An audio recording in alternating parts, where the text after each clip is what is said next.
약 2,400명의 한인들이 거주하는 미국 콜로라도주 오로라시에 평화의 소녀상 설치가 추진됐다 무산이 된 것으로 알려졌습니다. 그런데 이 과정에서 일본 정부의 조직적인 압박이 작용한 정황이 확인되어 논란이 일고 있습니다. 소녀상은 일본군 위안부 피해자를 기리고 올바른 역사인식을 확립하기 위한 예술 조형물이고 수년 동안 세계 곳곳에 설치가 되고 있습니다. 소녀상이 가지고 있는 의미가 알려지는 것을 꺼려한다는 것 자체가 그들이 당당하지 못함을 증명합니다. 평화의 소녀상이 훨씬 더 많은 곳에 설치되는 것이 싫다면 역사를 인정하고 진정한 사과를 하면 될 것인데요. 일본은 여전히 물밑에서 비겁한 행동을 계속하고 있는 듯합니다. 위안부의 어두운 역사를 부정하려는 일본 정부는 세계 각지로 확산하는 소녀상에 대해 꾸준히 예민한 반응을 보여왔습니다. 지난해 독일 베를린시에 설치된 소녀상을 철거시키려다 실패한 뒤 드레스덴에 새 소녀상이 추가로 설치되자 노골적으로 불쾌감을 드러내기도 했죠. 아무래도 이후 일본 정부는 소녀상 설치 움직임에 더 적극적으로 대응하려는 방침을 세운 듯합니다. 지난 7일 오로라시 의원들은 평화의 소녀상을 오로라시청 공원에 설치하는 안건을 스터디 세션에 상정했는데요. 결국 전원 합의체 의견으로 부결이 됐습니다. 이들은 부결 이유에 대해 복합적인 이유가 있다고만 전할 뿐 자세한 이유를 밝히지는 않았는데요. 스터디 세션에 참여했던 한 시의원은 한국의 한 언론과의 통화에서 주덴버 일본 영사관에서 시의원들에게 성명을 보냈다며 전화통화를 통해 성명을 구두로 읽어주는 형식으로 영사관의 입장을 전달했다는 사실을 폭로했습니다.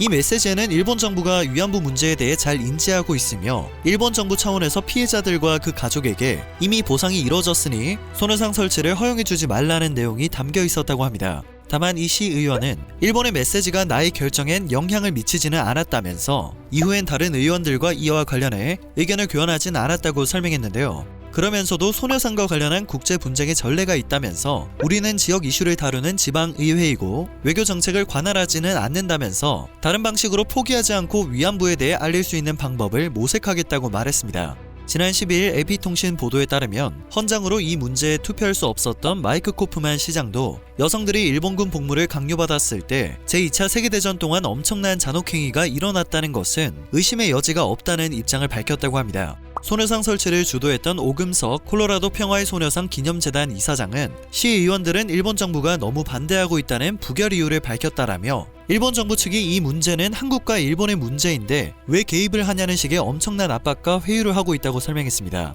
오금석 이사장은 지난 2019년 오로라시에서 3월 1일을 유관순의 날로 지정하는 것을 성사시키기도 했는데요. 당시에도 일본 정부의 압박은 상당했습니다. 자정 이후 일본 총영사가 오로라 시청으로 2차례나 항의 방문을 하며 오로라 시와 시의회에게 외교적 마찰이 있을 것이라고 경고를 한 것으로 전해집니다. 돈을 제외하고 도대체 어떤 방식으로 압박을 주는 것인지 궁금하실 것 같은데요. 일례로 지난 2017년 일본은 캘리포니아 글렌데일에서 평화의 소녀상 철거를 지원하는 요약서를 제출했고 일본 오사카 시장은 샌프란시스코가 소녀상 설치를 허용하기로 결정하자 자매도시 관계를 끊었습니다. 소녀상 설치는 전 세계적으로 진행되고 있습니다. 미국 전 역에만 2013년 캘리포니아 글렌데일을 시작으로 뉴욕 한인 이민사 박물관과 조지아주 애틀란타시 등 15개의 소녀상이 설치되어 있죠. 일본이 혼자 발악을 한다고 해서 덮을 수 있는 내용들이 아니라는 점을 알아야 할 듯합니다. 이에 대한 국제 여론도 분위기가 일본에 불리하게 돌아가고 있습니다.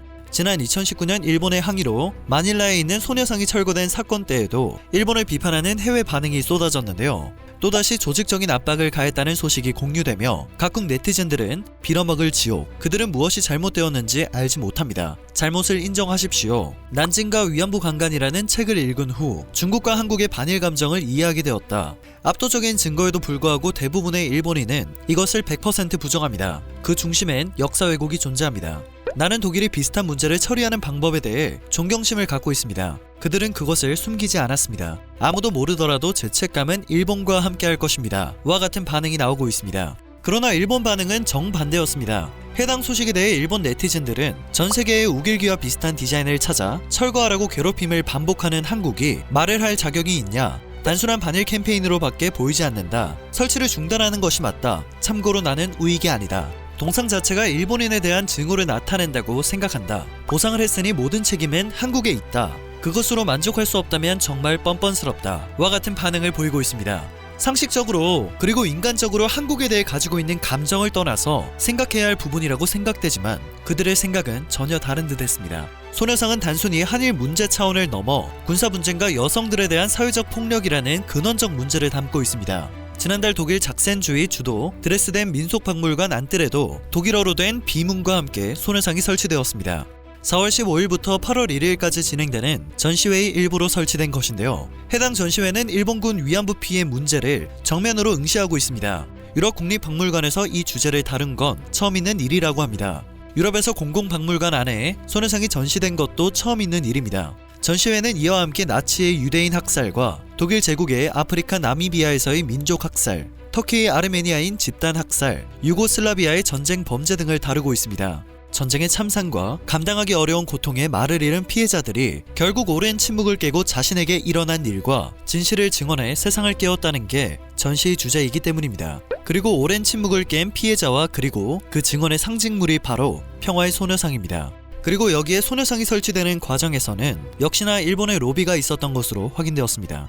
베를린 미테구에 설치된 소녀상과 비슷한 상황이 전개되었다고 하는데요. 전시회 개막을 전후해 일본 대사관은 소녀상 전시가 유감이라며 공식적인 통로로 철거를 요청했다고 합니다. 박물관 측도 일본 측에 요청이 온 것은 사실이라며 논의가 진행되고 있다고 밝혔는데요. 박물관 측이 말한 진행되고 있는 논의는 다행히 철거를 염두에 둔 발언은 아니라고 합니다. 박물관 책임자들은 오히려 1년 시한으로 전시된 소녀상을 계속 자리에 남겨두려는 취지의 이야기를 나누고 있다고 합니다. 또한 미국에는 소녀상 공원이 조성될 예정입니다. 세계 곳곳에서 소녀상이 건립되어 왔지만 소녀상과 함께 공원이 조성되는 것은 세계적으로 처음 있는 일입니다.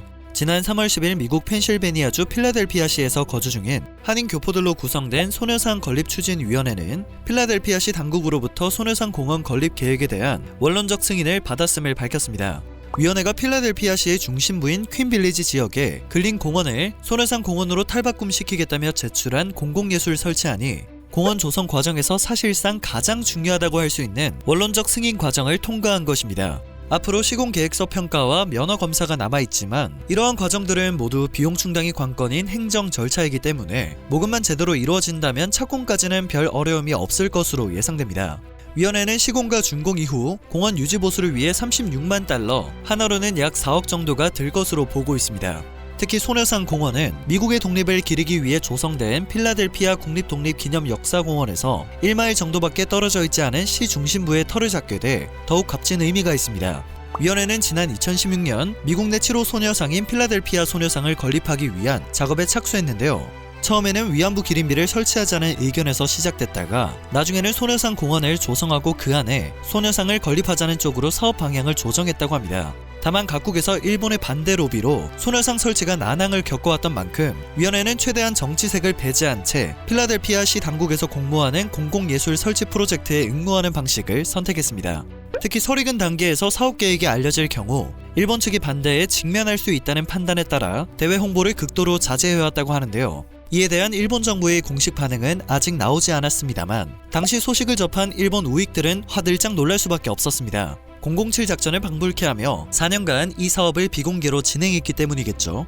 실제로 일본의 대표적 극우 민간단체 나데시코 액션의 경우 3월 3일 홈페이지에 필라델피아 예술위원회 회의 영상을 보면 위원들이 소녀상에 정치적 문제가 있다는 걸 전혀 모르는 것 같다며 한국계 단체들이 앞으로 자금 마련에 주력할 것이고 소녀상 설치가 결정된 건 아니지만 계획 단계에서 저지하지 않으면 안 된다는 공지의 글을 올렸습니다. 늘 그래왔듯이 이번에도 일본은 세계 첫 소녀상 공원을 물거품으로 만들기 위해 집요한 방해 공작을 펼칠 것으로 보입니다. 일본 우익 사이트에는 이미 필라델피아 예술위원회 측 주소와 전화, 이메일 정보가 빠르게 공유되고 있습니다. 우리도 소녀상 공원 조성에 더 관심을 가져야 할 이유입니다. 동맹을 중요시해 미일 동맹 또한 강조하는 바이든 행정부도 위안부 문제는 명백한 인권 침해이자 성범죄임을 명확히 하고 있습니다. 세계 곳곳에 소녀상이 설치되고 있고 공원이 조성될 예정입니다. 진실을 알리는 전시회도 열리며 일본에는 깊은 성찰이 요구되고 있죠. 그러나 일본은 수십 년째 진실을 덮기에만 급급한 모습을 보이고 있습니다. 국제사회에서 우군을 찾아보기 힘든 상황 속에서 돈과 영향력을 앞세워 역사를 지우려 하는 일본의 시도가 철저히 짓밟히는 소식들을 자주 전해드릴 수 있었으면 좋겠습니다. 긴 영상 마지막까지 시청해주셔서 정말 감사드립니다. 내용이 정보에 도움이 되셨다면 좋아요와 구독 한 번씩만 꼭 부탁드립니다. 늘 새롭고 유익한 뉴스를 전하는 로버튜브 되겠습니다.